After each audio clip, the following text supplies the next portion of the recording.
Hey everyone, I'm Bee, and welcome back to Read and Roam.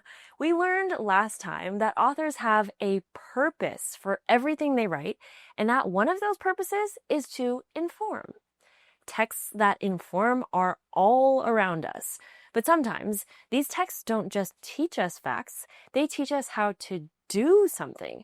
Speaking of doing something, today I'm heading downtown to visit a new bubble tea cafe. If you've never had bubble tea before, it's delicious! Originally from Taiwan, this tea is cold, sweet, and milky with chewy toppings inside. But ordering it can be a little complicated. So, it's the perfect opportunity to explore how informative texts don't just educate us, but also help us function in our daily lives. Let's head out.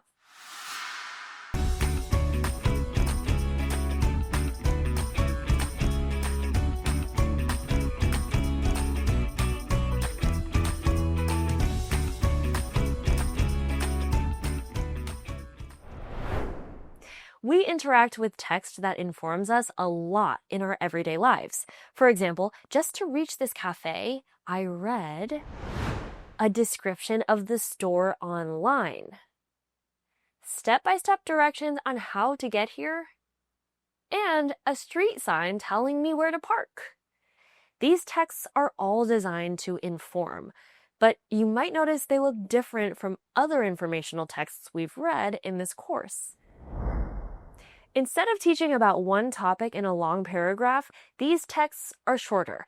They might be organized as steps, lists, or groups of information instead. These types of informational texts are called functional texts. Functional texts help readers do something in their daily lives. For example, map directions help us navigate somewhere, signs at the bus stop help us ride the bus, and instructions can help us build something. Think about your own life. What's one example of functional text you've seen in the past few days? Pause to record your thoughts in your guided notes. Now that I'm here at the Bubble Tea Cafe, what functional texts do you think I might find inside the cafe? Let's take a look. What do you notice? I see a tea menu and instructions for ordering bubble tea. The menu informs us about what we can order, and the instructions teach us how to order. Nice. Those are both helpful, informative texts for customers to use. Here's the thing though. Bubble tea is known for being super customizable, meaning you have lots of options to make it exactly how you want, which is fun, but also a little overwhelming. When I look at the menu and instructions, there's just so much info, So many choices and combinations. When we're reading functional texts, it's sometimes hard to know what to focus on, where to start reading, or how to make sense of all the information you see. But here's the good news. Authors who write to inform use specific strategies in their text.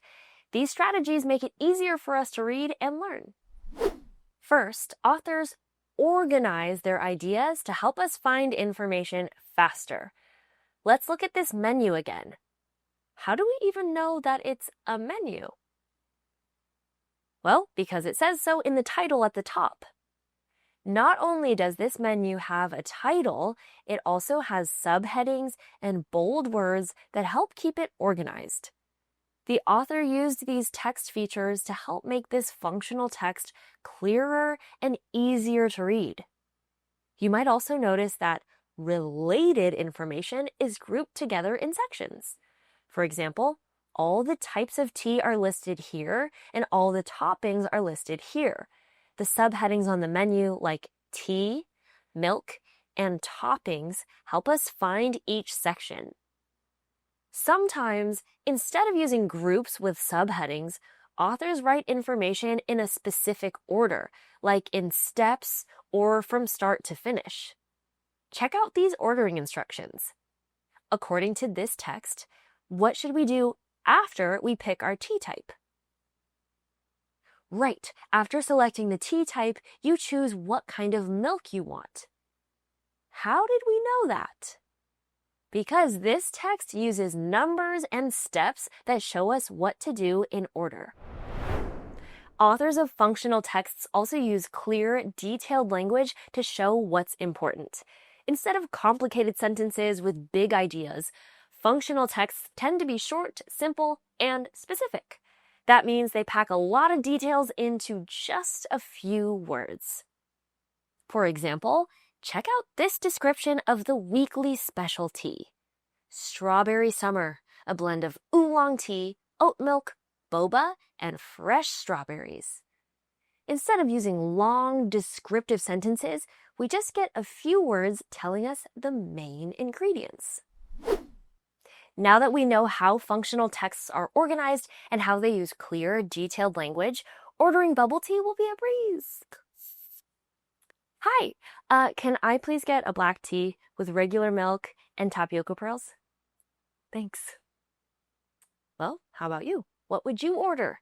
Using the menu and instructions in your guided notes, record your bubble tea order.